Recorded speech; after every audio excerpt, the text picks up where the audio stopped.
Hello बच्चों, मैं हूँ प्रियंका दुबंसी और आज की हमारी क्लास का टॉपिक है राष्ट्रपति। ठीक है, द प्रेसिडेंट ऑफ इंडिया। आज हम प्रेसिडेंट को डिस्कस करने वाले हैं और आपको ये वीडियो लास्ट तक ज़रूर देखना है क्योंकि आज का हमारा वीडियो बहुत ही ज़्यादा इम्पोर्टेंट और इंटरेस्टिंग है। ठीक है, ये जो पिक में आप देख रहे हैं ये है डॉक्टर राजेंद्र प्रसाद। ठीक है, इनकी पिक मैंने इसलिए लगाई है इस वीडियो के फ्रंट पेज पे क्योंकि ये हमारे फर्स्ट प्रेसिडेंट रह चुके हैं। ठीक है, डॉक्टर राजेंद्र प्रसाद हमारे फर्स्ट प्रेसिडेंट थे। और द्रौपदी मुर्मू की अगर हम बात करें तो द्रौपदी मुर्मू हमारी करंट में अभी प्रेसिडेंट है। ठीक है, द्रौपदी मुर्मू के बारे में एक और फैक्ट ये है कि ये हमारी सेकेंड वुमेन प्रेसिडेंट है। ठीक है, फर्स्ट कौन है? फर्स्ट प्रेसिडेंट वुमेन की अगर बात करें तो प्रतिभा देवी सिंह पाटिल हमारी फर्स्ट वुमेन प्रेसिडेंट है और द्रौपदी मुर्मू सेकेंड है। ठीक है, तो चलिए स्टार्ट करते हैं हमारी वीडियो को। भारत के राष्ट्रपति, द प्रेसिडेंट ऑफ इंडिया। आज हम प्रेसिडेंट को डिस्कस कर रहे हैं और प्रेसिडेंट के बारे में फर्स्ट पॉइंट दिया हुआ है कि the president of India is the head of state of the Republic of India. Bharat के राष्ट्रपति भारत गणराज्य के कार्यपालक अध्यक्ष होते हैं। ठीक है, सेकेंड पॉइंट दिया हुआ है कि the president is the nominal head of executive. Executive का नॉमिनल हेड होते हैं प्रेसिडेंट। ठीक है, एग्जीक्यूटिव की बात करें तो एग्जीक्यूटिव का मतलब होता है कार्यपालिका। ठीक है, कार्यपालिका, और कार्यपालिका में आते हैं सारे मंत्री, जितने भी मंत्रिमंडल में जितने भी मंत्री होते हैं और प्रधानमंत्री होते हैं, ये सारे कार्यपालिका में आते हैं और इस कार्यपालिका का हेड होता है राष्ट्रपति। ठीक है, थर्ड पॉइंट दिया हुआ है कि the executive functions are done in his name. जो एग्जीक्यूटिव फंक्शंस है यानी कि कार्यपालिका से रिलेटेड जितने भी फंक्शंस है, कार्य, सारे राष्ट्रपति के नाम से ही किए जाते हैं। ठीक है, according to article 53 the executive power of the union is vested in him. अनुच्छेद 53 के अनुसार संघ की कार्यपालिका शक्ति उनमें निहित है। ठीक है, he is also the supreme commander of the Indian arm force. और राष्ट्रपति इंडियन आर्म फोर्स का सुप्रीम कमांडर होता है यानी कि सेना नायक होता है। ठीक है, फिफ्थ पॉइंट दिया हुआ है कि he is the one who imposes and removes all type of emergency, declare war और पीस। सभी प्रकार के आपातकाल लगाने व हटाने वाला, युद्ध और शांति की घोषणा करने वाला होता है। कौन होता है? प्रेसिडेंट यानी कि राष्ट्रपति। ठीक है, सिक्स पॉइंट दिया हुआ है the president of India must be an Indian citizen. Bharat का जो राष्ट्रपति है उनका भारतीय नागरिक होना आवश्यक है। ठीक है, ही is the first citizen of the country, और वह देश का प्रथम नागरिक भी होता है। ओके, सेवन पॉइंट दिया हुआ है कि the president of the Indian reside at Rashtrapati Bhavan in new Delhi. Bharat के राष्ट्रपति नई दिल्ली में स्थित राष्ट्रपति भवन में रहते हैं।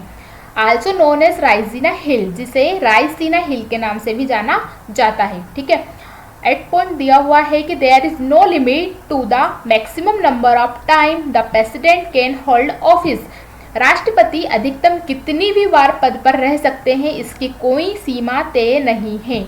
ठीक है, so for only the first president Rajendra Prasad has completed his term in this post twist. अब तक केवल पहले राष्ट्रपति डॉक्टर राजेंद्र प्रसाद ने ही इस पद पर 2 बार अपना कार्यकाल पूरा किया है। ये पॉइंट इंपॉर्टेंट है क्योंकि वैसे तो सारे ही पॉइंट इंपॉर्टेंट लिए हैं मैंने इस वीडियो में, पर ये पॉइंट इसलिए ज़्यादा इंपॉर्टेंट हो जाता है क्योंकि हमारे देश में यानी कि इंडिया में अभी तक कितने प्रेसिडेंट रह चुके हैं? 15। ठीक है, हमारे जो 15th प्रेसिडेंट है वह है द्रौपदी मुर्मू, और इन 15 प्रेसिडेंट में से सिर्फ एक ही ऐसे प्रेसिडेंट है, एक ही ऐसे राष्ट्रपति है जिन्होंने अपना ऑफिस वर्क 2 साल में पूरा किया है। ठीक है, और वह कौन है? डॉक्टर राजेंद्र प्रसाद। ठीक है, आगे देखते हैं। Pratibha Patil is the 12th president of India and the first women to hold this position.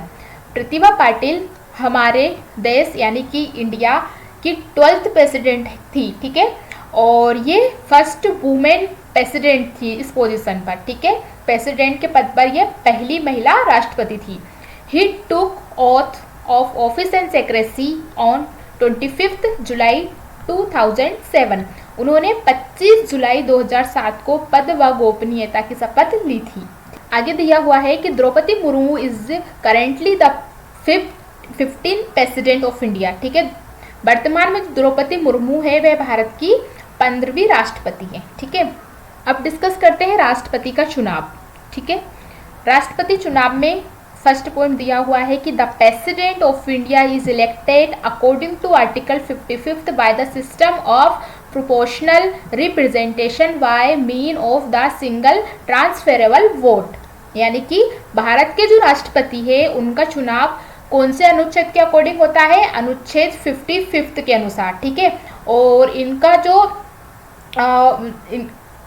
जो चुनाव होता है, इनका जो इलेक्शन होता है वह कौन सी प्रणाली के द्वारा होता है? तो वह है अनुपातिक प्रतिनिधित्व प्रणाली की एकल संक्रमणीय मत पद्धति के द्वारा होता है, यानी कि proportional representation by mean of single transferable vote. ठीक है, आगे दिया हुआ है कि the president is the elected for a term of 5 year by the elected member of both the house of parliament of India, Lok Sabha and Rajya Sabha as well as the state legislature, Vidhan Sabha.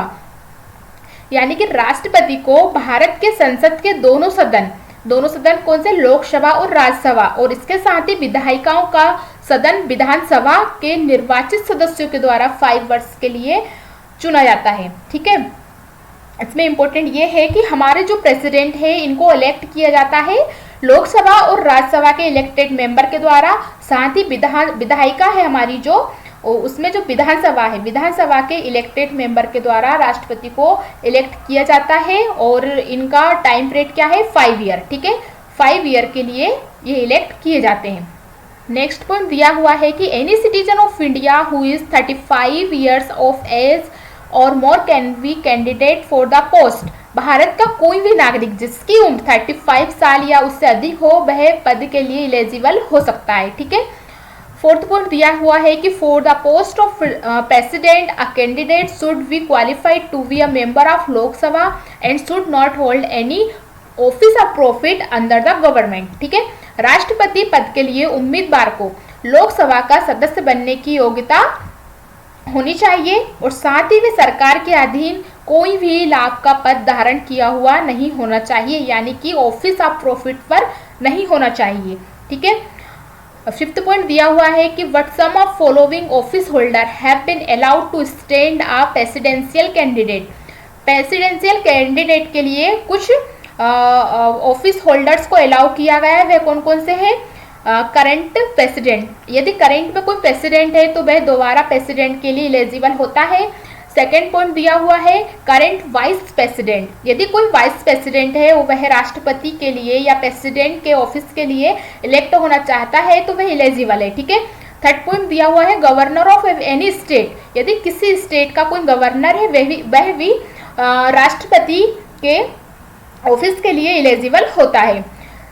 Next दिया हुआ है कि minister of the union और any state, वह किसी भी state का minister हो या यूनियन का मिनिस्टर हो वह भी इस पोस्ट के लिए एलिजिबल होता है। ठीक है, आगे दिया हुआ है कि the supreme court has the right to decide on any dispute related to the election of president. ठीक है, आगे देखते हैं। आगे दिया हुआ है इम्पीचमेंट ऑफ द प्रेसिडेंट, राष्ट्रपति पर महाभियोग। Article 61 is related with the impeachment of the president. Article 61 जो है वह प्रेसिडेंट के इम्पीचमेंट से रिलेटेड है। ठीक है, नेक्स्ट पॉइंट दिया हुआ है under the Indian constitution the president is only impeached and all other officers are removed from office.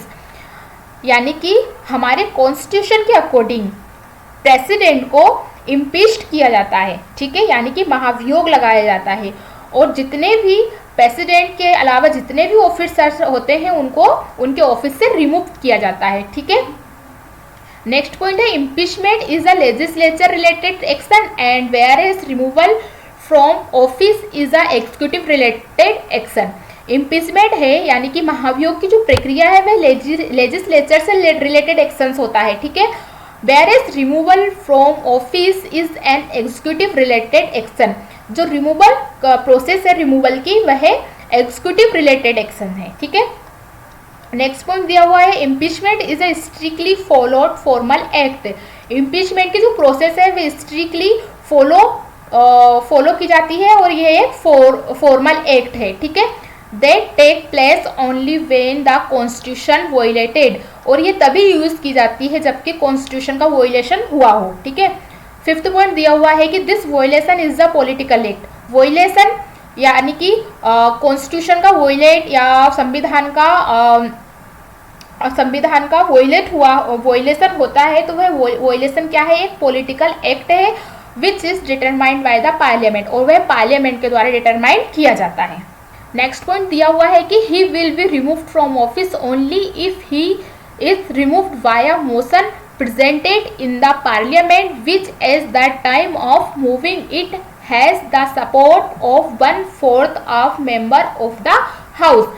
यानी कि वह तभी पद से हटेगा तब उसे संसद में प्रस्तुत किसी ऐसे प्रस्ताव से हटाया जाए जिसे प्रस्तुत करते समय सदन में 1/4 सदस्यों का समर्थन मिले, ठीक है।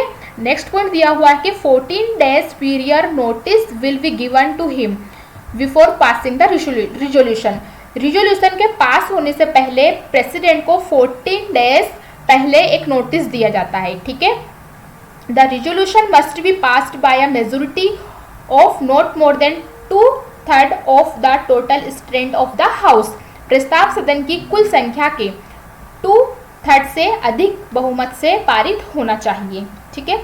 नेक्स्ट पॉइंट है the president can present his case in a person और through a lawyer.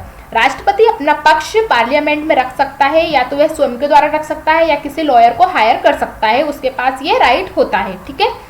Next point दिया हुआ है कि the second house will also pass it with the same 2/3 majority, ठीक है। The president shell step down from the office from the day the resolution is passed by the other house. जिस दिन से resolution other house यानी कि दूसरे सदन से पास होता है उसी दिन से राष्ट्रपति को अपने ऑफिस से रिमूव कर दिया जाता है या स्टेप डाउन कर दिया जाता है, और वह रिजोल्यूशन किस मेजोरिटी से पास होता है, वह होता है 2/3 की मेजोरिटी से पास होता है, ठीक है। इस प्रकार हमने कुछ इंपॉर्टेंट पॉइंट्स को देखा है जो कि राष्ट्रपति के लिए बहुत ही ज़्यादा इंपॉर्टेंट है। आई होप आप लोगों को मेरा वीडियो अच्छा लगा हो, और यदि अच्छा लगा हो तो आप लोगों से मेरी रिक्वेस्ट है अपने फ्रेंड लोगों के साथ, अपने WhatsApp group, FB group, insta group, जितने भी आपके एजुकेशन से रिलेटेड जितने भी ग्रुप है उसमें आप मेरी वीडियो को शेयर करें, और यदि आप चैनल पर नए हो तो सब्सक्राइब करना बिल्कुल ना भूलें। Thank you.